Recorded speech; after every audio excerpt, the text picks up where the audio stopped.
nous ici, on aime bien dire qu'on est un laboratoire d'innovation. Ah, j'adore. C'est le nouveau lieu de vie, on va dire.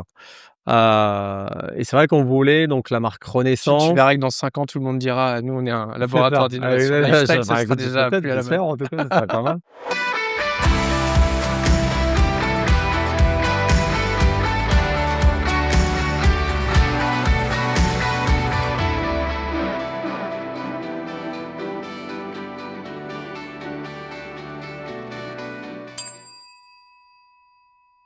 Savez-vous combien de personnes utilisent les chèques vacances chaque année? 4,8 millions de Français.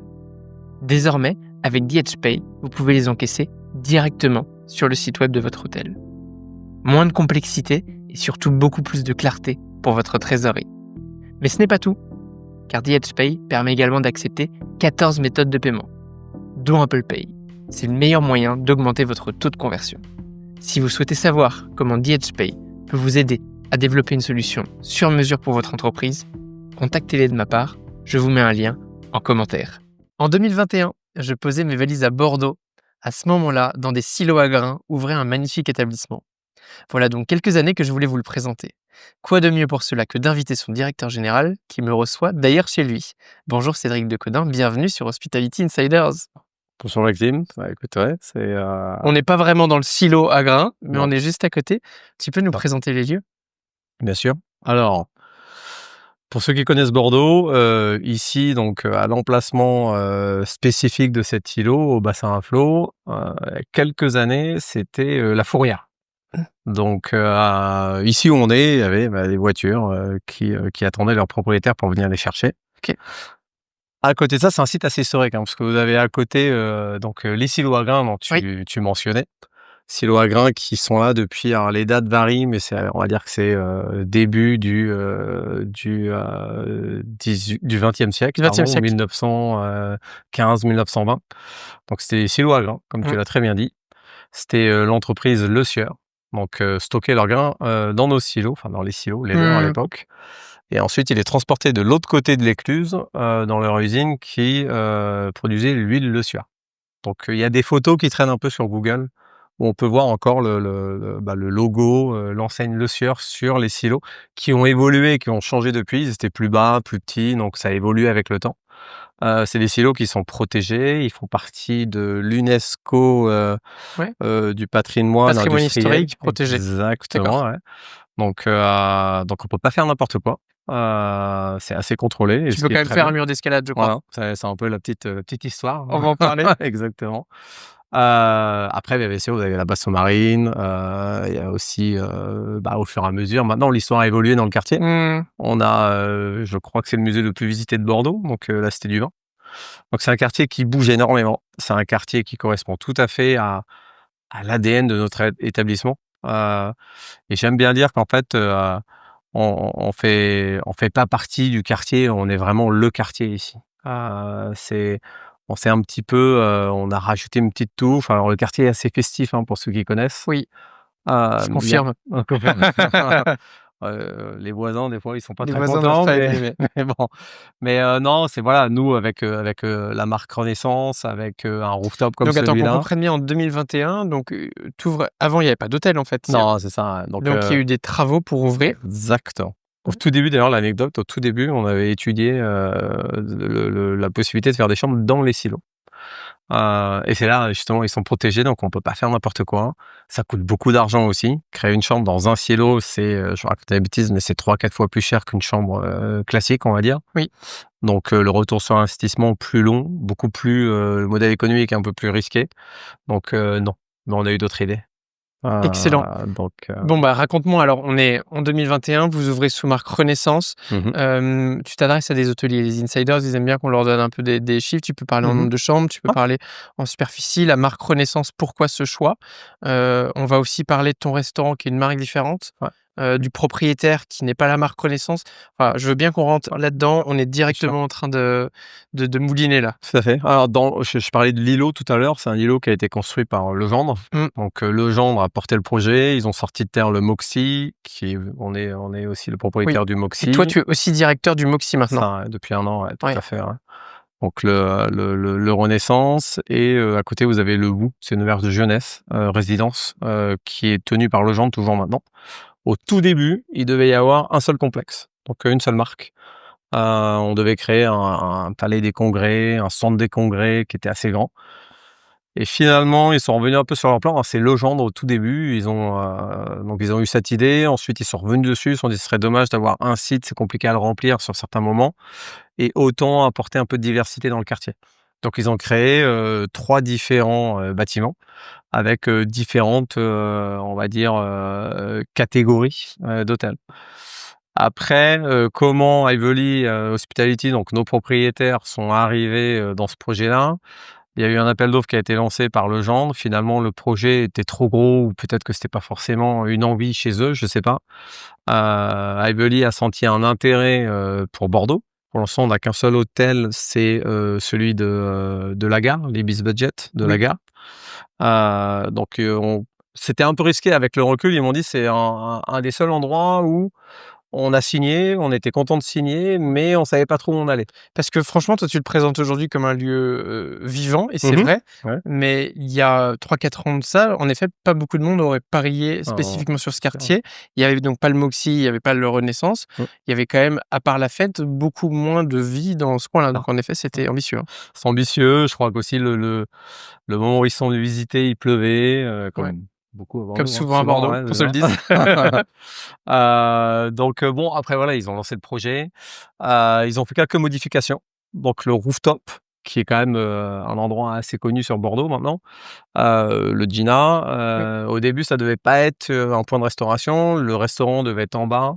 En haut, ça devait être une salle de fitness, un spa, et c'est pour ça qu'on a la piscine aujourd'hui. Donc c'est la petite histoire. Pourquoi avoir mis une piscine en haut? C'est parce qu'à côté, on devait avoir la salle de sport et un spa, collé à cette piscine. Excellent.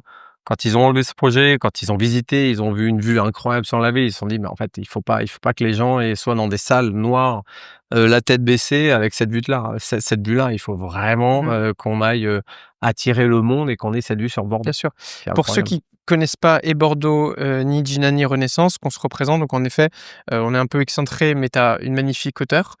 Gina et un rooftop, on est quoi, 8e, 9e étage? 9e étage. 9e étage, donc vue ouais.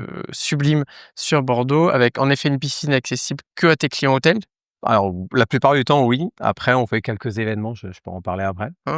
Où là, Ça va me plaire. c'est excellent. Ouais, tout à fait. Excellent. On grimpe pas par le mur d'escalade, puisqu'il y a aussi un mur d'escalade, il est pas là. C'est ça. Évidemment par des ascenseurs. Et pour bien comprendre tout le fil, tu as cité Legendre, Ively. Donc Legendre, en fait, c'est ceux qui ont géré le bâtiment avant, C'est ça. qui l'ont vendu, j'imagine, à Ively. Exactement. Et Ively a acheté que un lot, puisqu'il ne voulait pas acheter le Wu qui est juste à côté. Exactement. Ouais, ben d'accord. Ouais. C'est D'accord. ça, ouais, t'as tout compris. Et Ively, un gestionnaire hôtelier. Ouais, tout à fait. Ouais. Ively, c'est un réseau d'hôteliers. Ils ont 90 hôtels en Europe, différentes marques, beaucoup d'hôtels Accor. Notre fondateur Stanislas Rollin faisait partie du CODIR, voire même au moment de la création d'Accor, était vraiment dans les plans de ce groupe incroyable. Donc c'est un grand monsieur. Ouais. Et c'est vrai que ici, donc après là, ils sont partis donc sur la marque Renaissance. Parce qu'en fait, je crois que c'était un des souhaits de la mairie de l'époque. Il y avait beaucoup d'hôtels Accor à Bordeaux. Donc en déposant le permis de construire, la mairie, je pense, avait un petit peu incité l'acquéreur à mettre une marque étrangère pour apporter justement de la diversité. Beaucoup le savent, mais Renaissance fait partie de Marriott. Tout à fait, ouais. Renaissance. Donc en effet, ça amène un autre groupe, autre chose sur le marché. Et Moxie aussi est une marque économique Marriott. Oui, tout à fait. Ouais. C'est Moxie 3 étoiles, Renaissance 4 étoiles. Alors, il y a la plupart des Renaissances en France, si je ne me trompe pas, il y en a 7-8. Sont tous 5 étoiles. On est le seul Renaissance 4 étoiles. Et c'est encore une fois, c'est un parti pris. On a vraiment, on s'est dit que le marché bordelais, le 5 étoiles, ça ne nous intéressait pas. Le marché bordelais n'était pas forcément, on va dire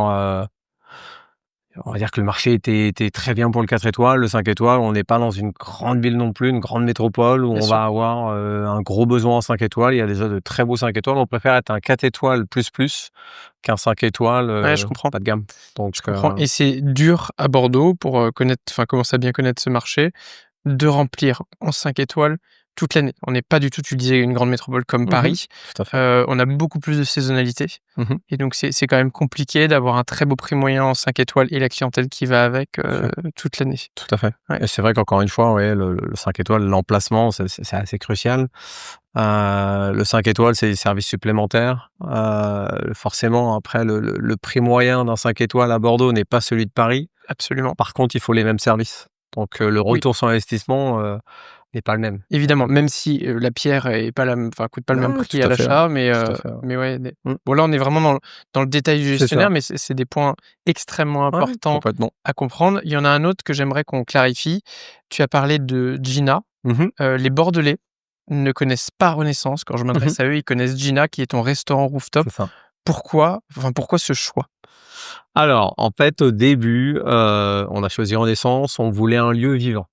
Donc on parlait du quartier qui bouge beaucoup, on parlait, d'une marque Renaissance, donc la marque Renaissance, l'ADN, c'est on va dire, c'est un lieu de vie, lifestyle, même si c'est aujourd'hui, je trouve que lieu de vie, lifestyle, c'est beaucoup utilisé, ça veut tout dire et rien dire. Et c'est pour ça qu'aujourd'hui, nous ici, on aime bien dire qu'on est un laboratoire d'innovation. Ah, j'adore. C'est le nouveau lieu de vie, on va dire. Et c'est vrai qu'on voulait donc la marque Tu Renaissance. verras que dans 5 ans, tout le monde dira: «Nous, on est un C'est ça. laboratoire d'innovation lifestyle», ce Bah, sera écoute, déjà peut-être, plus à la mode. j'espère en tout cas, ce serait pas mal. On se souviendra que Hem, c'est dans ce podcast que ça t'est dit la première fois. ouais, ouais, c'est bien, ça me va. Non, oui et donc en fait, il fallait qu'on trouve un rooftop comme celui-là. Je trouvais d'ailleurs quand j'ai passé mes entretiens pour travailler ici, on m'a demandé, à la dernière étape de faire un plan d'action, de faire une présentation sur, l'hôtel, si c'est moi qui le tiens, comment il sera? Donc et moi j'ai une carrière un peu internationale, donc j'ai vu quelques concepts qui pourraient être sympas, des choses assez intéressantes. Ma personnalité aussi, me pousse à être très créatif, me Mmh. pousse à créer des lieux de vie. Encore une fois, on en Ouais. reparle. Et un hôtel comme celui-là, il fallait, pas uniquement se satisfaire d'un rooftop qui a la vue la plus belle de Bordeaux à mon goût, il fallait aussi l'animer.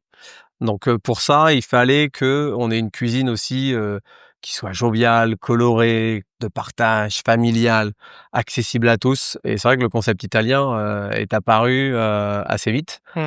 On est passé par un cabinet, on va dire de consulting pour nous aider, nous accompagner, donc qui a fait une étude de marché sur tout Bordeaux et c'est vrai ce qui est sorti, c'est qu'il fallait surtout pas faire, du sud-ouest parce qu'il y a beaucoup de sud-ouest ici. Oui. Au contraire et le sud-ouest, ça correspond pas tout à fait à l'image Renaissance, à l'image Marriott, à l'image, lieu de vie. Donc le côté italien aussi, l'italien, c'est une cuisine qui est assez, qui est la plus répandue au monde, si je me trompe Mmh. pas, et la plus appréciée. Donc nous, ça nous allait bien. On trouvait que il y avait un lien entre Renaissance et le concept Gina.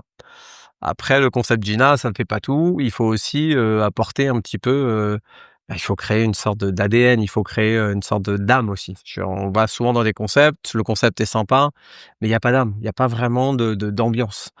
Et là, c'est passé par, il fallait communiquer donc on avait la vision, donc on a beaucoup travaillé avec notre directrice commerciale marketing, Maëlle Boredon, sur justement, l'intérêt de présenter le Gina d'un côté et le Renaissance de l'autre. On voulait surtout pas que les Bordelais, disent: «On va manger au restaurant du Renaissance». Oui. C'est ce qui est le gros problème d'énormément d'hôtels où les locaux ne vont pas dans les restaurants Mmh, ou dans les bars tout à parce fait. que justement, c'est le restaurant d'eux. On a l'image de un peu coincé, Ah ouais, très complètement. fermé et souvent un peu cher Ouais, parce que ouais, ça fait partie d'un hôtel 4 étoiles, c'est donc ça. je vais me faire allumer parce qu'en fait, je paye le 4 étoiles. Et il y a ça aussi, puis souvent quand on va dans un hôtel, c'est là-bas, c'est pour y dormir. Oui. Donc pas de bruit, pas d'ambiance, pas de l'hôtel est enfin le restaurant est là, mais uniquement on pense que c'est uniquement pour les clients de l'hôtel. Ça ferme tôt, c'est pour le petit déjeuner, le déjeuner éventuellement et le dîner, bon faut pas faire trop de bruit. Donc on voulait vraiment sortir de ces carcans, on voulait vraiment, apporter, un lieu unique pour les Bordelais et c'est vrai que nous, notre intérêt, c'était, et dès le départ, hein, dès le premier jour, on a fait zéro priorité à nos clients de l'hôtel. On a vraiment dit, 1er arrivé, premier servi. un lieu comme celui-là, il faut qu'il nous fasse vivre l'hiver, il faut qu'il nous fasse vivre l'été. Une vue comme celle-là, mais tous les Bordelais la veulent. Et pourquoi? C'est un hôtel qui est dans Bordeaux. Pourquoi l'exclure pour les locaux alors qu'on peut l'ouvrir à tout le monde? Et après, c'est aussi une stratégie. Nos clients de l'hôtel, si on veut les garder, parce que c'est quand même, on se rend compte qu'on a 149 chambres ici, Oui. 3 salles de séminaire, donc on se rend compte qu'il y a un potentiel, on va dire, avec nos clients, on va dire économiques. Forcément, quand on arrive à attirer 149 chambres, donc ça veut dire peut-être multiplié par 2 par chaque chambre, on est à ça fait 300 personnes. On se dit, 300 personnes, ça peut faire vivre le restaurant. Donc on s'est dit, les clients de l'hôtel, en général, quand ils sortent, ils vont où sont les locaux? Parce qu'ils veulent avoir l'authentique, le vrai. Ils veulent avoir l'ambiance. Et ce qui s'est passé ici, c'est qu'en fait, on a changé la stratégie. Où d'autres auraient dit, on va déjà attirer les clients de l'hôtel parce que c'est eux qui sont là. Mmh. Nous, on s'est dit, on va faire le contraire. On va attirer la clientèle extérieure pour garder nos clients de l'hôtel chez nous. Et Et oui. aujourd'hui, c'est ce qui marche beaucoup, hein. Ouais. Donc, Tu as des stats sur ta répartition de l'occupation entre le local versus le client? on est à peu près, hôtel? en gros, hein, sur l'année, on doit être à 80% de clientèle bordelaise et 20% de clientèle Il hôtel. vient sur ton restaurant. Tout à fait. Déjeuner, dîner. Exactement. Après, nous, ici, on a une politique qui est assez, ou une stratégie qui est assez, je sais pas si c'est unique, hein, mais on fait pas de priorité, en fait. Comme je disais tout à l'heure, hein, le premier arrivé, c'est le premier servi. On a beaucoup de demandes de privatisation, donc on est Mmh. OK aussi, on prend le risque de sûr. faire des privatisations pour des entreprises bordelaises du rooftop. Par contre, le client de l'hôtel aura toujours une possibilité pour manger. Alors, ce sera peut-être pas sur le rooftop, ça sera en bas, dans le café shop qui est aussi sympa. C'est une petite plage, c'est au pied du mur d'escalade, donc il y a aussi Oui. une certaine attractivité. Quand le restaurant est privatisé, on ouvre le bar pour le faire en restaurant le midi aussi. Donc, et aujourd'hui, c'est ce qui permet d'avoir cet ADN, ce côté vivant qui en permanence. Tout à l'heure, tu parlais de saisonnalité à Bordeaux. Nous, de plus en plus, on se rend compte que la saisonnalité elle devient plate. Il n'y a plus la courbe d'été qui est dans le haut, l'hiver on descend. On est assez haut la plupart du temps D'accord, oui. sur la partie du rooftop. Parce que justement, tu as différentes offres qui touchent une clientèle aussi toute l'année. Donc, il y a un intérêt à venir chez toi. Bon, quand il Mmh. fait chaud, on comprend bien, on a envie d'avoir prendre le soleil en Ah, bien sûr. extérieur. Mais sur la partie hivernale, c'est aussi sympa parce que tu peux te mettre en intérieur et quand même C'est ça. profiter de la vue. Tout Je à sais que vous avez un brunch aussi que Ouais, j'ai pu tout à tester, fait. très sympa le dimanche et qui là marche bien C'est avec les vrai. locaux typiquement. Ouais, tout à fait. Les familles qui Ouais, peuvent c'est venir complètement ça, aussi. hein. Et dans la marque, pour boucler un peu Ouais. là-dessus, d'un point de vue marketing, Mmh mh. même le mur d'escalade, donc n'est pas le mur d'escalade du Renaissance, mais il Mmh. s'appelle Vertigina. C'est ça, Il y a aussi un jeu exactement. de mots, mais on Tout à fait. ramène à Gina, puisque Gina, c'est la marque forte un peu chez vous. Exactement. En fait, le côté Gina, on se rend compte que sur Instagram, on a plus de 21 000 followers. Waouh! D'accord. C'est ce qui nous permet, en fait, c'est là où on peut vraiment mettre notre créativité en évidence. Quand on parle Renaissance, il faut quand même penser que c'est un hôtel. C'est une marque Marriott, donc on peut pas tout faire non plus. Absolument. La marque Gina, c'est la nôtre. Donc c'est là où on va aller grossièrement s'éclater. Et c'est vrai qu'aujourd'hui, on le fait très, très bien. Et c'est pour ça qu'on aime bien mentionner Gina.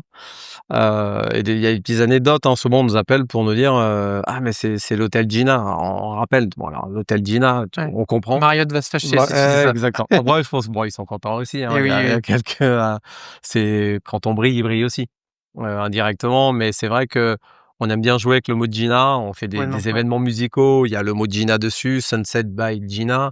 On a le Gina Comedy Club aussi ou Comedy Show. Vertigina, comme tu l'as dit. Alors, c'est quoi ça, ce comedy show? Alors en fait, on essaye d'innover tout le temps. Donc on a un rooftop, comme je te disais. L'été, on part plus sur des activités extérieures. Donc on est connu comme étant une scène musicale où on fait venir des grands DJ. Ça fait 3 ans maintenant. Et c'est des concerts privés. Donc en fait, privé, c'est intimiste, on va dire.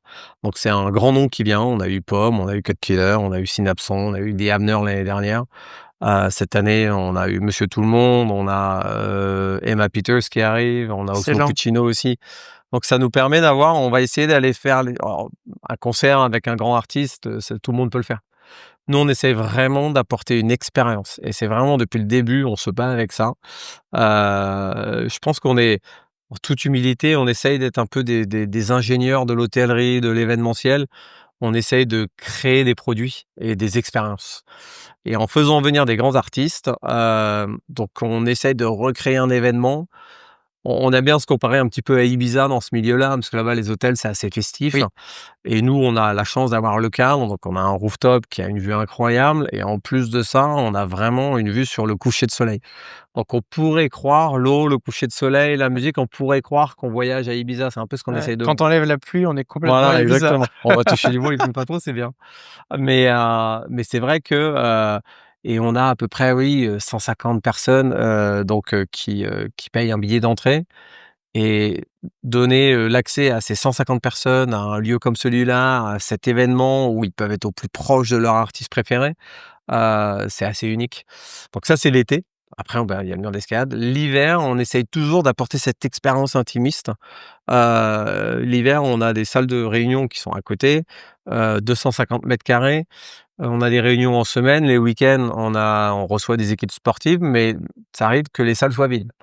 Et moi, je trouve que c'est un assez grand gâchis, on va dire, hein, d'avoir des salles disponibles, 250 mètres carrés avec, encore une fois, le lieu est incroyable, de les avoir vides. Donc on a essayé de travailler sur des événements et c'est vrai on a vu ce qui est un peu tendance, c'est les comedy clubs, il y en a beaucoup sur Bordeaux. Et nous, encore une fois, on a trouvé une niche en travaillant un peu avec notre réseau, de faire venir des grands noms qui sont en rodage. Donc c'est leur spectacle et D'accord. leur nouveau spectacle est Ils viennent presque tester. prêt. Ils viennent tester leurs blagues, leur histoire. Et la plupart du temps, le spectacle, en plus, c'est ça qui est bien, c'est qu'il est à 99% fini. Les gens qui viennent voient le spectacle, le dernier de Paul Mirabel, et ils le regardent après une autre fois, oui. et c'est le même. Mmh. Donc à quelques mots près. Donc si Donc, demain je veux tester mon one-man show en stand-up, je viens chez toi? avec grand plaisir. Ouais, je pense que j'ai un peu de boulot là. Oh, faut essayer, hein, c'est un rodage. Mais non, donc l'hiver, ouais, on se concentre plus sur la partie intérieure. Le lieu, encore une fois, il s'y prête. Au niveau de l'architecture, c'est Mickaël Malapert qui a Quand même, créé. clin d'œil à Mickaël que j'ai eu sur ce Exactement, podcast tout à il y a fait, quelques mois où j'étais très frustré parce qu'avec Mickaël, on n'a jamais réussi à se voir au Renaissance. Ah, il est On a dû occupé, faire hein. notre épisode à distance, il est toujours très occupé. Mais donc un petit hommage à lui, Ah ouais, bien sûr. parce qu'il a fait un sacré boulot aussi ici. Et on a été élu le 4e plus bel hôtel du monde en architecture intérieure en Waouh. 2022. Donc Incroyable. Mickaël Malapert, on a un petit article qui est plutôt sympa. Et c'est vrai que le lieu est magnifique. Bien sûr. Donc encore une fois, ça reprend un petit peu ce que je disais tout à l'heure.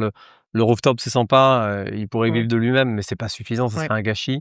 Et c'est pareil pour l'architecture. Ce lieu-là, il mérite d'être vu. Dans ces espaces de vie, moi, ce que je comprends, c'est aussi donc ça évolue tout au long de l'année. Il y a un côté, hybridation, un peu flexibilité qui est en plus très dans l'air du temps. D'ailleurs, je crois que tu fais même du coworking. En tout cas, moi, je suis venu Tout à coworker fait. ici Tout à fait. et vous avez même des abonnements pour les locaux? C'est ça, ouais. On a créé en 2022 le Gina Business Club. Eh oui, Toujours Gina. toujours Gina.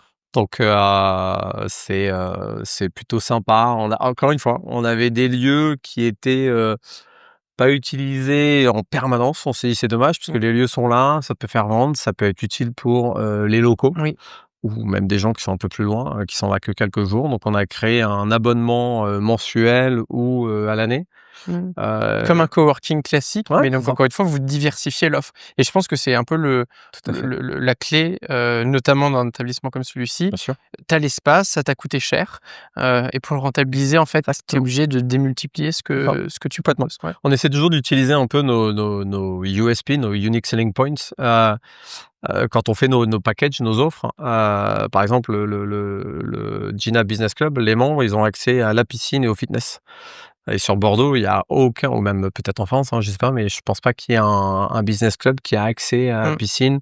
Et beaucoup de gens nous disaient, en fait, c'est super parce que on vient le matin, on pose le vélo, on travaille, on prend la pause, on va à la piscine même si c'est 15 minutes, on va au fitness même si c'est 15 minutes, on peut manger sur place parce que c'est pareil, il y a des avantages aussi au niveau de la restauration avec le rooftop ou le café. Donc certains disent OK, c'est la plus belle vue du monde quand on travaille du rooftop. C'est très sympa. La vue est dégagée, c'est plutôt agréable. Ouais, complètement. Donc, ouais. On est rentré dans les chiffres aussi tout à l'heure, ça m'a plu. Est-ce que aujourd'hui, vous arrivez déjà à atteindre la rentabilité sur un établissement comme ça? Et sinon, on est dans quelle perspective? Alors nous, en fait, ici, on calcule une rentabilité, avec le siège pour un établissement comme celui-là sur, 19 ans. Donc parce que forcément, il y a des Ouais. prêts, il y a des emprunts Mais et je pense que c'est cetera. important de l'entendre parce Ouais, qu'il y a bien sûr. il y a l'opérationnel où on fait du chiffre d'affaires, on arrive à faire que ça fonctionne, c'est très bien. Mais derrière, il y a un investissement qui est Ah, colossal complètement, et complètement. ça prend du temps pour s'amortir. Ouais, tout à fait, ouais. C'est après sur les 90 hôtels, oui, forcément, il y en a qui gagnent de l'argent. Mmh. Ici, non, en 19 ans, après, alors si je me rappelle bien avec le business plan, le premier qui avait été fait, on a un peu d'avance. Maintenant, faut pas Mmh. traîner.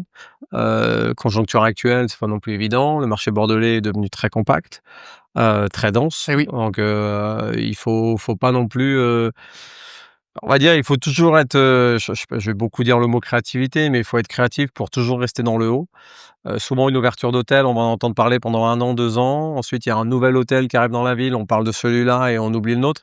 Nous, on a toujours su rester un petit peu dans les yeux et dans les oreilles de tous les Bordelais grâce justement au concept Gina, ouais. à tous ces événements-là. Et forcément, il y a un lien qui se fait indirectement avec le Renaissance. Il y a beaucoup de gens maintenant qui savent que Gina, c'est dans le Renaissance, donc maintenant ils connaissent. Mais c'est vrai que, l'un va aider l'autre. Gina va aussi se développer à Madrid, donc on ouvre un hôtel, Excellent, donc de le notre marque. restaurant devient sa propre, Oui, marque sa qui se démultiplie. franchise, ouais, Ouais, tout sa à fait, ouais. franchise. Donc non, ouais, c'est un peu la belle histoire. Mais voilà, après la rentabilité, c'est sûr que, au niveau d'une chambre, les marges sont beaucoup plus importantes. Mmh. Donc il faut faire attention aussi quand le marché Tu te devient souviens un peu combien plus long. ça coûte une chambre ici à la Non, le prix, je peux pas dire. Je ouais. sais que la rentabilité, il faut compter à peu près 70-75% de rentabilité. Quand on vend une chambre à 200 €, on Mmh mh. a 75% dans la poche. Mmh. Alors après, bien évidemment, il y a le loyer, il y a les Évidemment. prêts, et cetera. En restauration, on est plus dans les 25%. Mmh. Donc, donc Ouais, mais ça après, permet de bien comprendre. Quand tu dis que l'hébergement est beaucoup plus ouais, rentable que tout à fait, la ouais, restauration, clairement, tout à fait. et Après, l'un a besoin de l'autre. oui, C'est sûr que si on n'avait pas poussé le concept Gina, on n'aurait pas autant de chiffre d'affaires, on aurait alors la marge, c'est un pourcentage, mais plus on fait de volume, plus le chiffre qu'on se met dans la poche est important aussi, c'est ce qu'il faut retenir. Et dans des moments un petit peu plus compliqués sur le marché bordelais, comme on vit depuis le début de l'année 2025, c'est sûr que, on est content d'avoir une restauration qui tourne bien, ouais. absolument, Ouais, absolument. tout à fait. On a fait une belle introduction, Ouais. Renaissance plus Dina, on est rentré dans le vif du sujet. Mmh. Hop, hop, hop, j'interromps quelques instants votre visionnage de l'épisode, simplement pour vous dire que vous êtes de plus en plus nombreux à me suivre sur YouTube et je vous en remercie. Vous l'avez vu, je mets beaucoup d'énergie pour que tous les épisodes soient filmés depuis le début de l'année 2024. Pour m'encourager, pensez à mettre un like et si vous n'êtes pas abonné, faites-le. Vraiment, ça m'aide beaucoup et ça me permet de continuer de grandir et de vous proposer des épisodes toujours plus qualitatifs. Allez, je vous arrête pas plus longtemps et retour à l'épisode. Je te propose qu'on parle un peu de toi aussi, Mmh. Cédric. Bien sûr. J'ai fait une brève présentation tout à l'heure. Qu'est-ce que tu aimerais qu'on sache et qu'on retienne de toi dans cet épisode de podcast?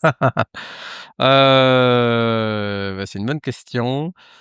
Non, en fait, alors, ce que j'aime bien dire ici, moi, en fait, si on reste sur le sujet Renaissance, Moxie, Gina, c'est qu'en fait, ici, on a c'est pas vraiment moi, c'est une équipe, en fait. Mmh, Moi, ce que j'apporte, c'est juste une vision. Après, moi, j'ai eu la chance ici, c'est de pouvoir recruter mes équipes, donc qui sont quasiment tous présents depuis l'ouverture et sont encore présents aujourd'hui.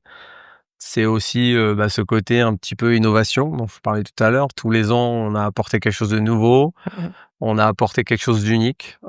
Souvent, c'est ce que je dis à nos commerciaux qui vendent un peu l'hôtel et cetera. Souvent je dis: «Bah, voilà, ici on vend un hôtel, mais on vend aussi un concept rooftop, on vend des privates, on vend Bien sûr. des spectacles, on vend un mur d'escalade et on va pas s'arrêter là, on continue encore». Mmh. Donc il y a des gros partenariats aussi avec des belles marques. Noël l'année dernière, je sais pas si je peux le citer, mais on a fait un partenariat Bien avec sûr. les Galeries Lafayette Absolument.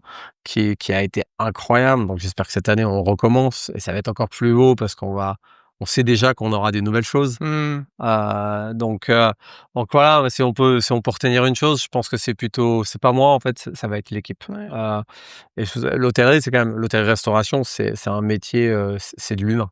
Absolument. Mais Et c'est c'est un sport d'équipe. exactement, mais c'est ça, t'as tout dit. Alors c'est important, ouais. Mais c'est important et tu es trop humble pour parler de toi, mais je vais quand même te ramener dessus. Comment on devient, directeur général, du, Renaissance plus le Moxie que tu as maintenant, sous ton aile? C'est quoi ton parcours, en fait? Bah, c'est peut-être à l'image d'ici, assez atypique. Ouais. Moi j'ai eu le bac, après le bac, je savais pas quoi faire. Donc je suis sorti un peu, du système scolaire français qui est dangereux, hein. En France, il faut rester dans le droit chemin. Si on sort, c'est difficile d'y revenir. Donc j'ai eu le bac, je savais pas quoi faire. J'ai dit: «Ben, je vais aller travailler. En Mmh. attendant, plutôt que rester chez moi, il faut que je fasse quelque chose». Je suis quelqu'un qui est assez actif. Mmh. Et je suis tombé dans l'hôtellerie comme ça. Donc j'ai envoyé des CV un peu partout et il y a, un hôtel à Paris, à l'aéroport Charles de Gaulle, donc c'est le Hilton. Donc les chaînes américaines, je Oui. connais un peu, j'étais bercé dedans. Et je pense qu'en fait, avoir commencé pour une grande chaîne, américaine, je pense que c'était, certainement une des raisons pourquoi je suis là aujourd'hui. Quand on commence dans un grand groupe, on a les bonnes structures, on a le bon encadrement, on a les formations, c'est professionnel, on travaille avec de belles personnes. Il y a des objectifs, il y a une certaine rigueur aussi dans le travail qui nous est demandé. Ce qui veut dire que ça nous met de très bonnes bases. Les bases sont vraiment correctes. Après, il y a des perspectives d'évolution dans des groupes comme ceux-là. Mmh. Donc j'ai fait ça pendant 1 an et demi. Donc j'ai fait room service, du bar. Et je voulais commencer un peu à voir autre chose. C'était un hôtel d'aéroport, donc c'est très, MICE, hein, Mmh. corpo. Pas beaucoup de vie le soir, pas beaucoup de vie le week-end. Pendant les vacances scolaires, c'est vide. Donc ça manquait un peu de rythme. Donc je dis: «Bah, je vais sortir là, je vais essayer une autre hôtellerie». Donc j'ai fait des saisons. Saison d'été dans un restaurant gastronomique, d'hiver, pardon, dans un village club, où là, c'était bien plus festif. Je voyais que ça me correspondait un peu plus, donc ça a commencé un peu là, le côté lifestyle. Mmh. Je me disais: «Ça peut être intéressant pour moi». Heu, Après, je me suis rendu compte que je voulais vraiment travailler dans ce domaine-là. Donc je me suis dit: «Bon, bah, pour pouvoir évoluer, il faut que j'arrête de faire des saisons parce qu'on va pas beaucoup évoluer ou moins vite». Donc je suis retourné au Hilton à Roissy-Charles de Gaulle où j'ai évolué, donc j'étais maître d'hôtel et cetera. Et là, je me suis rendu compte qu'en fait, il me manquait l'anglais. Parce que l'anglais, scolaire en France, en tout cas à mon époque, Oui, mais c'était ça a pas beaucoup pas changé. Enfin, bon, voilà, on ça dit c'est que réglé. le niveau s'est amélioré, j'ose croire que c'est vrai, mais il y a encore Je sais des pas, lacunes, ouais. écoute, ouais, mais Message à ceux qui nous écoutent et notamment les ah oui, étudiants, non, ouais, c'est sûr. allez à l'étranger Ah, si vous voulez avoir c'est un bon clair. anglais. Ah oui, ça je confirme, ouais. Non, non, vraiment, donc et encore une fois, comme j'aurais pu faire les choses simples, faire comme beaucoup de monde, partir en Angleterre, c'est à côté. J'ai pris mon sac à dos et moi je suis parti en Nouvelle-Zélande, donc c'était vraiment à Ouais. l'antipode de la France. Pendant 3 mois, ça a été super dur. Donc je faisais des petits boulots, hein. Mmh. Je voulais juste Bien sûr. pratiquer. Donc l'accent néo-zélandais auquel on n'est pas habitué, on est loin de la maison, c'est une culture qui est très différente de la nôtre. Et puis au fur et à mesure, en fait, on s'y fait. Après moi, j'ai eu la chance de tomber sur des personnes qui étaient vraiment bienveillantes, qui Mmh. m'apportaient tout le soutien, le support, ou d'autres auraient pu être très impatients parce qu'il fallait prendre le temps pour que je comprenne, le répéter calmement et cetera. Je répondais à côté 1 fois sur 2, donc ouais, vraiment beaucoup de chance aussi. Et puis après, oui, au bout d'1 an, donc je suis revenu en France. Et là, j'avais l'anglais, alors pas courant, Mmh. En tout cas, les portes s'ouvrent parce ouais, que ça y est, tu maîtrises la langue, donc ce qui fait. avant était une barrière, finalement, c'est un avantage. Tu peux aussi mettre que tu as fait une carrière Ouais, internationale. ouais, complètement, Il y a une tout à ouverture fait, d'esprit et surtout tout à si tu fait. es dans le métier de Mmh. l'hôtellerie-restauration, on aime ces profils-là, donc Ouais, ensuite, c'est complètement. le champ des possibles, C'est hein. ça, ouais. Ah ouais, c'est sûr que ça ouvre des portes, ça peut que être positif. Mmh. Sortir et puis je trouve qu'en fait, moi j'incite les jeunes, hein, à vraiment à voyager, surtout maintenant, c'est beaucoup plus simple. Ça ouvre on a un autre état d'esprit quand on voit ce qui se passe à Clairement. l'étranger. On a une mentalité différente, Ouais, c'est vraiment on découvre le monde, en fait. bien Il y sûr, a ouais. un proverbe, hein, qui dit, «Si on voyage pas, on lit que la première page d'un livre», pardon. Ouais, Donc et c'est tellement vrai. On dit que ça forme la jeunesse, je serais pas là aujourd'hui si, bien sûr, j'avais pas voyagé comme ça. bien Ou sûr. en tout cas, j'aurais pas été autant créatif. Et pourquoi avoir posé tes valises à Bordeaux? Et alors, en fait, ça, c'est après beaucoup d'autres expériences. J'ai 3 petits-enfants, ma femme est danoise, je voulais revenir en France parce que mes enfants sont nés au Danemark. Donc ils connaissent le français, enfin la culture française, au travers de moi, mais je voulais qu'ils la vivent aussi d'eux-mêmes. Donc aller à Paris avec 3 petits-enfants, c'est pas ça aurait pu être bien, mais c'est pas au niveau le cadre de vie, c'est pas l'idéal. Donc j'ai cherché des projets un petit peu partout, à droite, à gauche. Il y en avait qui étaient pas intéressants, donc j'ai pas voulu. Ici, je trouvais que, bah, la région Bordeaux, je trouve que c'est une très belle région. Moi, j'ai de la famille à La Rochelle, donc on n'est pas loin. J'ai grandi à La Rochelle. Et le projet ici était tellement emballant, et je me suis pas trompé parce que vraiment, je crois que c'est le mariage parfait entre la Excellent. région, le concept ici, moi, ma famille, c'est parfait. Ouais, Donc, magnifique. bah, c'est les planètes étaient alignées, on va dire. Complètement. Tu as une anecdote, on aime bien les anecdotes sur ce podcast, qui fait le lien entre peut-être ton parcours et ta vie professionnelle? Écoute, non, pas de sport. Ici, dans l'hôtel, quand on a fait Ouais, l'ouverture et ça, j'en ai quelques-unes, oui. Souvent, on me demande le mur d'escalade, comment l'idée est venue. ouais. C'était en janvier 2020, donc pendant les travaux. On fait un tour avec mon responsable. On monte donc au 9e étage, on fait le tour du rooftop et là, on voit, au travers des fenêtres, sur les silos, donc il y avait des graffitis avant. Et là, on voit des ouvriers alpinistes avec un Karcher qui sont en train d'enlever donc le graffiti et quand ils avaient presque fini, ils ont commencé à descendre en rappel et on s'est regardé, on s'est dit: «Bah, là, il y a un mur d'escalade, qu'il va falloir qu'on fasse, vite». Exceptionnel. Alors ça a pris 3 ans, mais vraiment, encore une fois, des fois, il faut être au bon endroit, au bon moment, avec les bonnes personnes. Et clairement, ce jour-là, on était là et c'était le bon moment parce qu'on aurait pu venir 1 heure après, 1 heure avant, on n'aurait pas vu cette personne descendre, on n'aurait jamais pensé à avoir un mascade. Et beaucoup de gens nous le disent, ils nous disent: «Mais en fait, c'était écrit». C'est une évidence, quand on est au pied du mur, on voit les prises, on dit: «Bah oui, ça C'est devait être excellent. fait». Tout à fait, Ouais, ouais. j'aime beaucoup Après l'anecdote du non, une autre anecdote, toujours en lien ici, moi j'ai fait mes études donc après, je suis revenu donc en France, j'ai travaillé. J'avais que le bac, l'anglais, donc il me manquait un peu, bah, pour évoluer. Souvent, on vous demande, un bachelor ou une maîtrise. Donc j'ai repris mes études à 27 ans, donc je suis retourné à l'école à l'étranger et j'ai eu la chance de pouvoir faire, bah, ma maîtrise en Australie, à Sydney et là, forcément, je me suis retrouvé en classe avec des Fidjians, avec qui je joue au rugby et cetera. On est restés en contact via Facebook et cetera. Et bien des années après, on a la coupe du monde de rugby en France, Mmh. quelques matchs à Bordeaux, au stade Matmut et là, je me rends compte que les Fidji, sur 4 matchs, allaient jouer 2 matchs, au stade à Bordeaux. Donc tout de suite, on se dit: «Bah, ils vont vouloir rester sur Bordeaux, ils vont faire un camp de base». Donc la première mission de Maëlle, donc directrice commerciale marketing, quand elle a commencé en janvier, c'était de travailler sur le dossier pour être camp de base, avec, la coupe du monde de rugby. Donc elle a eu 1 mois pour remplir je sais pas combien de questions, de détails bien spécifiques que ni elle ni moi avions les réponses. On avait des plans, eux nous demandaient vraiment des questions bien spécifiques Mmh. et bah, écoutez voilà, ça sera comme ça. On a eu des visites. Donc une fois que notre dossier avait été accepté, on savait qu'on était dans les hôtels, on va dire, qui allaient être présélectionnés. Tout de suite, moi, de mon côté, j'ai commencé à recontacter, bah, mes amis fidjiens, Tes copains de cours, tes copains de classe. exactement, ouais, pour leur dire: «Est-ce que vous n'avez pas des contacts à la fédé, de rugby fidjienne?» parce que je pense qu'ils vont vouloir venir à Bordeaux en camp de base. Nous, on a un hôtel qui pourrait les accueillir, ça pourrait être sympa et on n'est pas loin du stade en plus.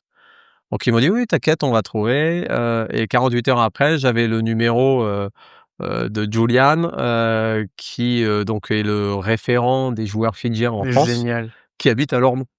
Donc c'est Exceptionnel. et lui est venu, je me rappelle, on en parle souvent encore, hein, on s'est serré la main, on dit: «Bon, bah, les Fidji, c'est ici». Donc et l'hôtel était en travaux, hein, donc c'était compliqué pour lui de s'imaginer, c'était compliqué pour nous de savoir où est-ce qu'on s'était engagé. Alors après, lui, il a fait venir, bah, l'entraîneur, Simon, il a fait venir des délégations fidjiennes et cetera. Donc c'était un peu un travail, on va dire, en sous-marin. Ouais. Mais oui, à la fin, on Mmh. a et toujours avec ces gens-là, en fait, c'est mes amis fidjiens. Quand on a su que les Fidjiens venaient chez nous, c'était confirmé.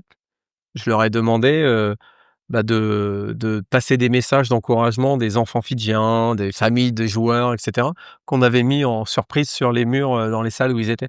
Donc pour eux, c'était assez sympa, assez unique encore une Ah, c'est fois, drôle. Mmh. de voir des mots et l'histoire, c'est assez marrant parce qu'il y en a un qui a reconnu son cousin qui était sur la photo, alors que le cousin ne savait même pas que son cousin allait, être dans cet C'est ça hôtel qui et est sympa cetera. quand c'est un Ah ouais, petit c'est pays, incroyable. j'imagine qu'en Ah plus ouais, ouais. Ah beh, ils se connaissent il tous, ouais, c'est ouais, ça, ouais. tout le Ah, monde c'était se connaît. incroyable. C'était une belle histoire ça, ouais. Donc 2e message pour les étudiants qui nous écoutent, restez copains avec vos camarades de classe parce que C'est ça ça, peut ouais. servir. Ouais, des fois, on se dit que, c'était écrit, c'était prévu, c'était, je crois beaucoup au Mmh. karma, oui, en fait, tout est utile et souvent on parle de mauvaise expérience, faut la transformer en bonne expérience. Mais même dans la mauvaise expérience, je suis sûr qu'il y a un message qui doit Mmh. passer, il y a un apprentissage qui doit passer pour nous permettre de pas faire l'erreur une deuxième fois Vraiment. ou nous permettre d'avoir la bonne orientation et c'est vrai que moi, j'ai fait beaucoup de choses. J'ai travaillé dans les j'ai créé des concepts pour les bateaux de croisière donc le côté concept, ça me plaît beaucoup. J'ai fait du 5 étoiles luxe où, là, c'était un peu moins plaisant pour moi et toutes ces expériences, en fait, ça m'a permis de trouver l'endroit parfait, le Mmh. mariage idéal, qui est ici. Et Ouais, c'est c'est là où on peut s'exprimer et c'est vrai que le siège à Ively, nous laisse vraiment, libre champ. Il nous laisse une page blanche pour créer notre concept, créer notre ambiance. Moi, mon DOP, mon responsable, Julien Bonomo, c'est pareil. C'est un plaisir de travailler avec ces gens-là, mmh, complètement. excellent. Ça me fait faire la transition avec du management. Mmh mh. Je voulais, te poser cette question-là, donc en effet, tu depuis quelques années, tu nous as parlé de turnover où il y avait beaucoup Mmh. d'équipes qui étaient là depuis l'ouverture aussi avec toi. C'est quoi ton management à toi?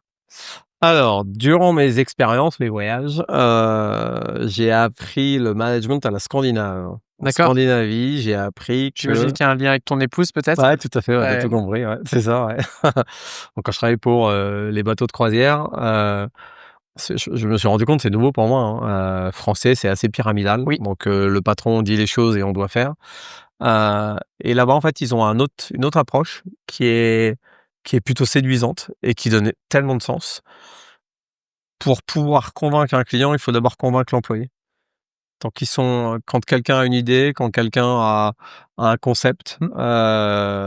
il va d'abord questionner ses employés pour savoir est-ce que ça peut être fait, dans quelles conditions, est-ce qu'eux se sentent à l'aise pour le faire? Et en fait, ils s'approprient l'idée, en fait. Et ce que j'ai vraiment, adoré, c'est un peu c'est de la manipulation, mais je veux dire positive. C'est qu'en fait, à la fin, on va vraiment travailler sur l'idée ensemble. Et au lieu d'avoir une idée qui vient de la personne au-dessus, qui n'a pas forcément toutes les connaissances du terrain, des complications qu'il pourrait y avoir, des retours clients, mais là, on met d'abord les employés, on va dire, on les fait participer à cette idée, à ce concept, pour qu'eux puissent mettre leur touche, pour qu'ils puissent vraiment, le perfectionner.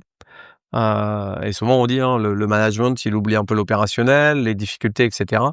Là, si on rejoint les 2, en fait, ça peut être qu'un succès et à la fin, de la chaîne, c'est le client Mmh. qui va vraiment apprécier ce moment-là et c'est ce qu'on fait depuis le début ici. Comment ça se traduit dans ton quotidien opérationnel? En fait, nous, quand on recrute des gens, que ce soit, responsable marketing, le chef, F&B, le front office, housekeeping et cetera, moi, quand je recrute des gens, c'est que je leur fais confiance.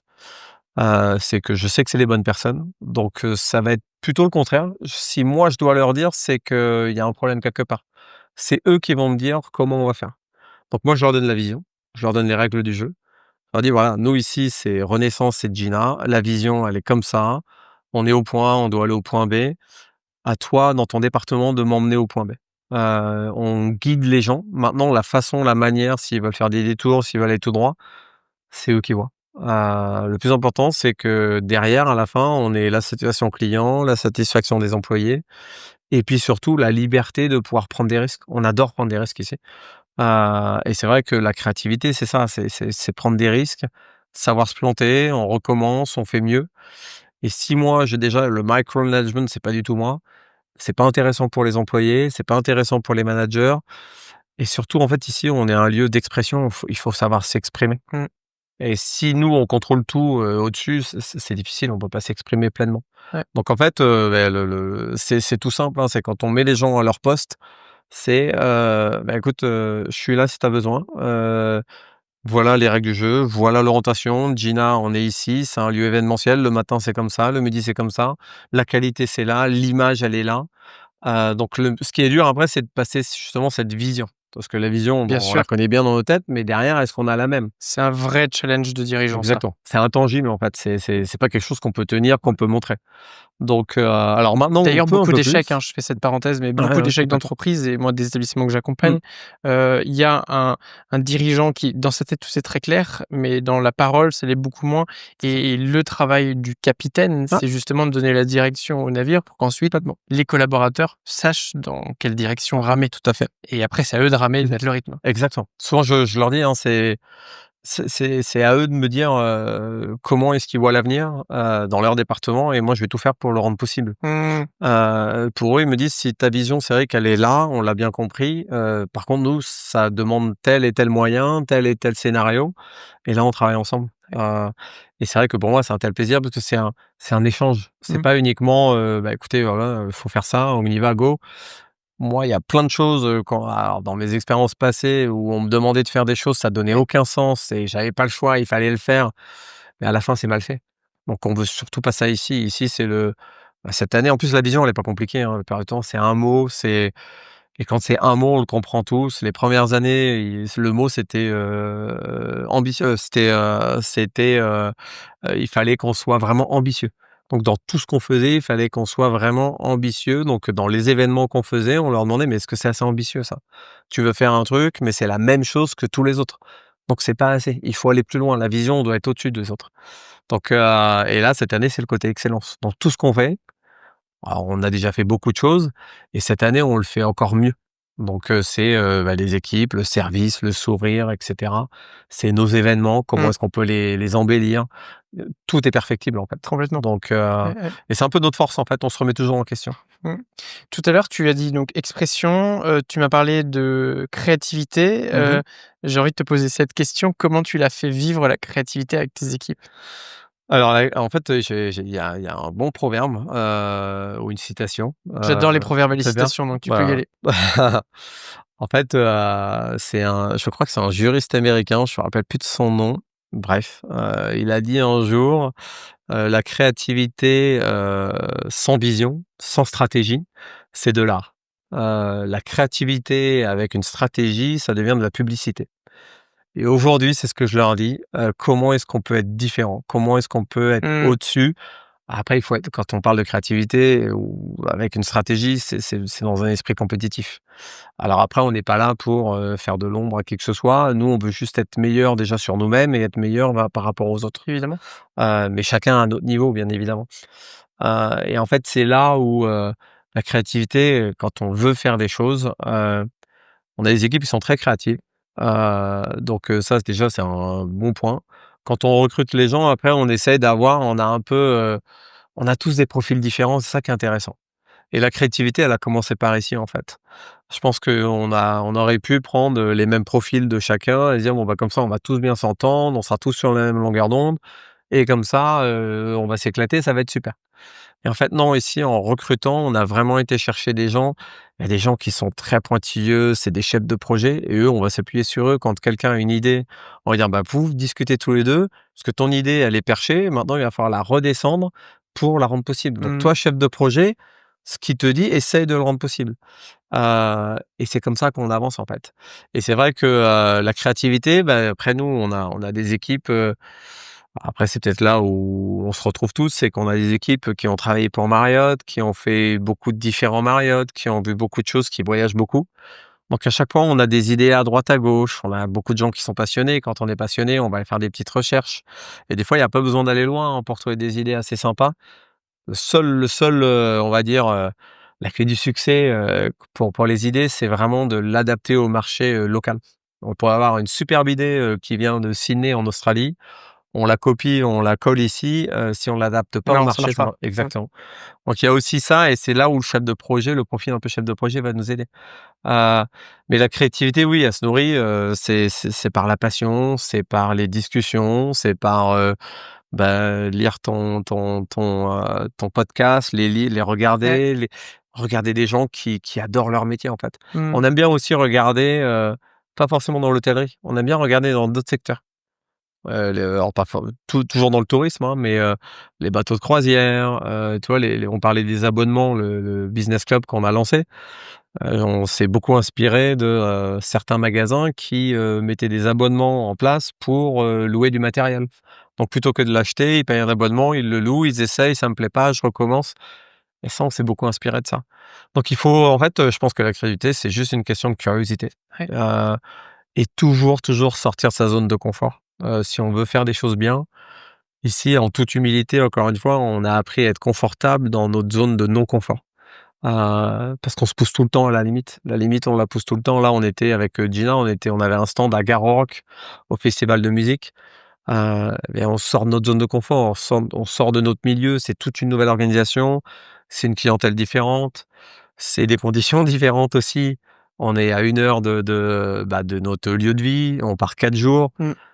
mais c'est tellement Ça, d'expériences, c'est c'est dingue. tellement de souvenirs, et puis on se développe surtout. C'est Bien quand sûr. on est dans notre zone de non-confort, c'est là où on apprend, c'est Trouver là du que la confort vérité est dans là. l'inconfort. Exactement. Ouais. C'est une parallèle sportive aussi, hein. Ouais, On tout le à voit fait, ouais, beaucoup complètement, ouais. dans le sport de haut Ouais, niveau notamment. exactement. Ça me fait penser à une anecdote. Tout à l'heure, quand je suis arrivé dans ton hôtel, c'est toi que j'ai vu, quasiment en 1er, Mmh. assis, on peut même pas appeler ça un bureau, une pauvre table, dans le lobby, et tu m'as dit que tu n'avais pas de bureau. Non, Tu peux en exactement. parler de ça? Ouais, bien sûr, ouais. Alors c'est peut-être dû à ma personnalité. Moi, je suis quelqu'un qui adore, être entouré de gens. Et c'est vrai que moi, les moments difficiles, c'est au tout début, c'est quand j'étais enfermé dans le bureau et j'étais seul. Et pour moi, en fait, c'est contradictoire par rapport à mon métier, enfin, en tout cas, le métier comme je le vois. Et c'est vrai qu'après, bon, on a dû recruter des gens parce que forcément le chiffre d'affaires, la visibilité augmentait, donc il fallait qu'on ait une force de vente, une force de frappe plus importante, donc on a dû recruter. Les architectes, ils pensent beaucoup à avoir des grands espaces pour les clients. Malheureusement, des fois, les bureaux, c'est petit, il y a Oui, pas beaucoup de place. Donc moi, j'avais un grand bureau qui servait que pour moi, je trouvais ça ridicule, donc je dis: «Bah, écoute, tu prends mon bureau, on va mettre les équipes RH, on va mettre les équipes comptables ici». Leur bureau est trop petit. Après l'équipe F&B a augmenté aussi, donc il a fallu les mettre aussi, dans un endroit. Donc à la fin, j'ai dit: «Mais en fait, on va pas tous se sacrifier, juste pour moi. Moi, j'ai pas besoin de bureau. Le bureau, il va être j'ai mon ordinateur. Si j'ai besoin de m'isoler, on a des salles de réunion qui bien sont sûr. très bien». Et en fait, pour moi, le être dans le lobby, être au bar, être au restaurant, ça me permet de découvrir, moi, ce que j'appelle le moment de vérité. C'est là où on crée, on a la réponse, en fait, du client par rapport au travail qu'on a fait en amont sur, le côté ingénieur, le côté, laboratoire d'innovation. C'est le moment de vérité, il est là. C'est quand on va délivrer le service au client. Ouais, Et si je suis pas là à ce moment-là, je loupe un petit peu. Déjà d'une par rapport, à la satisfaction, la fierté de dire: «Le client, il a le sourire». J'entends les commentaires des clients, il y en a qui sont très bien, j'adore, c'est super. D'autres qui sont très pertinents, je dis: «Mais là, il y a un axe d'amélioration». C'est là où il faut qu'on travaille. c'est excellent. Ouais. Et c'est vrai que oui, des fois, et ça me permet aussi, d'aider les équipes, Mmh. de mon Oui, puis elle bureau, je voit fais que pas tu es grand-chose. accessible, en fait. Si tu es assis sur Exactement. une table et qu'elle passe devant Ah mais toi, tout à fait, ouais, ouais, ça veut dire que tout à tu fait. es complètement accessible pour créer Exactement. du lien. C'est un peu le lieu de vie, en fait, voilà, c'est ça, ça passe par moi. C'est à moi de montrer l'exemple aussi. Ouais, extrêmement intéressant, et si tu veux boucler avec, les signatures de service, je te renvoie vers un épisode que j'ai enregistré avec Ouais, Stéphane Frankel, sur justement les moments de vérité, cool. et on parle de tout ça, et il a même écrit un livre sur le sujet, donc je pense que ça Ouais, je vais ça regarder. illustrera, pas mal de choses que Super, tu as dites ici. super. Question un peu bonus, est-ce que tu aurais une ressource, exclusive, peut-être qu'on pourrait, partager aux insiders Mmh. qui sont abonnés à l'hebdo, donc la newsletter, Bien ou sûr. qui vont s'y abonner rapidement Ouais. pour, voilà, qu'ils reçoivent, quelque chose? Écoute, moi, je pense que le mieux, c'est que, ils ont écouté un petit peu, Mmh, le lieu, mais c'est qu'ils viennent le découvrir. Et puis, je peux partager un café avec eux ou, une boisson, et puis on peut visiter ensemble. Je peux leur montrer le lieu, leur expliquer, ça serait avec grand plaisir, au ouais, contraire, ouais, parfait. partager. Moi, je propose qu'ils me répondent directement sur l'hebdo, à la newsletter qu'ils, recevront. Comme ça, je sais que ça vient d'eux, et je les mets en relation avec toi. Ouais, Voilà. Tu me diras quand t'auras bu trop de café, Ouais, je filtrerai. prendrai de l'eau. Tu passeras à de l'eau. Mais merci en tout cas de te mettre ton temps à Merci, Samuel. disposition et de faire vivre ce lieu à ceux qui nous écoutent aussi. Bah, merci Maxime. Je te propose qu'on passe à mes questions signatures. Allez. On a un petit peu parlé de toi, mais on va continuer. La première, elle est toute simple. C'est tout simplement quelqu'un qui aimerait te contacter directement. Ah. Quel est le meilleur moyen de le faire? Soit LinkedIn. Oui. Je pense que c'est mieux. Si c'est Ça marche bien, LinkedIn. professionnellement, c'est parfait. En général, je regarde toujours, j'ai les petites notifications, les alertes. Après, il peut tenter de venir ici puisque je suis tout le temps dans le lobby, Voilà. au bar, au café. Il sait vous C'est trouver. pas Moi mal, d'ailleurs, voilà. c'est comme ça que je t'ai vu l'autre fois et qu'on a parlé de Oui, cet c'est bon, épisode. c'est ça. Je faisais du coworking ici. Après, il peut venir. Non, après, oui, voilà, si c'est quelqu'un que je rencontre, je partage mon téléphone, il n'y a aucun souci. Il peut passer partout Mais aussi. LinkedIn, c'est très bien. Et après, en effet, on passe par l'hebdo pour une mise Bien en sûr. relation Exactement. et bénéficier de ce café avec toi. La question suivante, c'est un voyage dans le futur. Avant, je faisais un voyage dans le passé, mais je trouve que c'est encore plus intéressant de se projeter dans le futur. Ce serait quoi, ou plutôt si tu pouvais te le projeter dans 10 ans, qu'est-ce que tu voudrais ou plutôt qui tu voudrais que Cédric soit? C'est une bonne question aussi. Non, je pense que dans 10 ans, en fait, moi, ce que j'aime bien, c'est partager mon expérience. Et toi, dans 10 ans, ce serait peut-être me dire, j'ai pu inspirer des gens, j'ai pu inspirer des jeunes, j'ai pu donner la chance à des personnes. Et vraiment, oui, pour moi, ce serait plutôt ça, ouais. Inspirer les gens. Souvent, on parle de l'hôtellerie, restauration. C'est un métier ingrat, c'est un métier dur. Et en fait, on est loin de ces rumeurs, Ouais, en ces fait, on clichés. va dire, ces clichés. Il y a tellement de plaisir qu'on peut prendre en restauration, en hôtellerie, tellement de fierté. Il faut juste trouver le bon lieu pour sa personnalité et la magie va opérer. Mais oui, si je peux inspirer des gens, Donc ça dans serait 10 ans, tu auras incroyable. inspiré des dizaines de Super. personnes. Et Écoute, notamment à c'est déjà travers bien. cet épisode de podcast. Bah, écoute, avec On grand te le plaisir, souhaite. c'est clair. Rendez-vous dans 10 ans. Peut-être que dans 10 ans, ils parleront de laboratoire d'innovation plutôt que de lieu de vie. Écoute, on verra. On va Là, je vous remercie, déposer ce terme dès aujourd'hui avant que l'épisode sorte. Exactement. Tu as une recommandation de lecture pour ceux qui nous écoutent?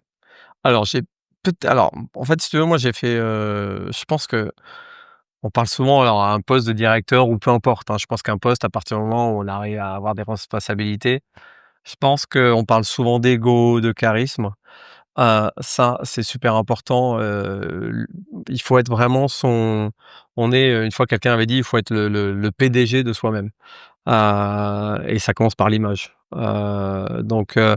Et il y a une formation que j'ai faite, c'est How to Make New Friends. Alors c'est en anglais, c'est Dale Carnegie. Oui. Comment, alors il est très mal traduit en français. C'est alors, comment se faire des amis C'est ça. et devenir, c'est pas devenir riche, un truc comme ça, mais il est assez mal traduit dans le titre. J'ai eu la chance de le faire. C'est un directeur, un ancien Donc tu as fait la directeur. formation? Ouais, j'ai fait la D'accord, parce qu'il y a formation. un livre de ça qui Alors, j'ai a lu le 100 livre. ans. Ah, c'est ça. Alors, j'ai eu le livre et la formation. La formation, c'était, écoute, ça devait être il y a 15 ans. Et elle m'a transformé. Cette formation, c'était incroyable. Alors, c'est très théâtral. Mais notre métier, c'est du théâtre. Souvent, alors à mon époque, hein, il y avait marqué, à chaque fois qu'on était dans le back-office, on allait dans le front office, il y avait toujours une affiche, un miroir. Maintenant, tu rentres sur le stage, devant les clients, c'est une autre personne, c'est le sourire, etc. Et c'est vrai que la personnalité, ça joue aussi. Bien sûr. Et le charisme, c'est incroyable. J'ai encore une petite citation. L'expérience, ça vous déporte, le charisme, ça les défonce. Bon, je sais pas à quel niveau on peut le prendre. Elle est trop mais- bien, je sais pas qui c'est, mais alors Je me rappelle plus. Hein? Je sais pas si c'est très juste, mais j'ai bien aimé. Je trouve que citation c'est vrai. apocryphe, Oui, mais exactement. on Ouais. prend. Non, moi, je pense que ouais, la personne. Et cette formation, pour moi, ça m'a beaucoup Ouais. aidé. Ça m'a Elle transformé. existe encore cette formation? Oui, bien sûr. Tu m'enverras le lien s'il y en bien a qui sûr, sont ouais. curieux. Moi, je Tout à l'ai mis fait. dans les références. Pareil, c'est accessible aux Complètement. lecteurs de l'hebdo. Il faut faut faire une formation pour être formateur, donc c'est assez professionnel, c'est assez bien, ça a un certain prix, mais incroyable. Il y a une autre formation qui est peut-être moins chère, et là, c'est plus pour se découvrir soi avant de faire cette formation-là. C'est les 4 couleurs, tu sais, le Insight. Ah, le disque? Exactement. Alors moi, ça, je le conseille à tous les jeunes étudiants, avant de sortir de l'école, de faire cette formation et de la faire quelques années après. Et cette formation, ça va leur permettre s'orienter vers le métier qui correspond à la personnalité.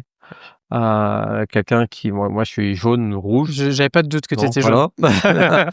Et voilà, je sais que moi, en tant une personne jaune-rouge, il peut pas travailler dans un hôtel où c'est un hôtel bureau, c'est pas possible. Il a besoin d'avoir la créativité, il a besoin d'avoir le côté, l'inspiration, le côté vivant. Alors que d'autres personnes bleues, un peu plus, vertes, ils vont plus qu'ils se rendent sur des rôles chef de projet. Administratif d'ailleurs, ouais, Exactement. complètement. Et ça, pour moi, si j'avais fait cette formation un peu plus tôt, bah, j'aurais peut-être gagné quelques années, Oui. Conseil raccourci, mais il y a des quiz en ligne qui permettent de le Ouais, faire. tout à fait. 2, ChatGPT. Ah ouais, complètement, ouais, Aujourd'hui, complètement. ChatGPT ou autre C'est IA vrai, qui vous ouais, connaît tu bien raison, tu et raison. tu le promptes pour l'inciter à te traiter, comme un expert de l'huile de disque Tout et à tu fait. lui demandes ton profil. C'est assez hallucinant la Ah qualité des réponses. non, c'est Donc je pense incroyable. que voilà, c'est, pour notamment les jeunes et moins jeunes, hein, qui nous Ouais, écoutent, complètement, mais qui tout se à se fait. posent cette question-là, clairement, voilà. Je te rejoins dans l'équipe des jaunes-rouges, donc Bon, bah, heu, voilà, comme ça, c'est j'avais bien. pas de doute qu'on était assez alignés là-dessus. Tu m'as déjà donné la citation et je l'adore, donc je te pose pas cette question, mais la suivante, c'est, une recommandation d'invité. Ouais. Après toi, qui est-ce que tu aimerais, entendre et voir sur Hospitality Insiders? Alors, il y a tellement de monde, c'est Mmh. dur, qui vont être, Ouais, je pense que peut-être,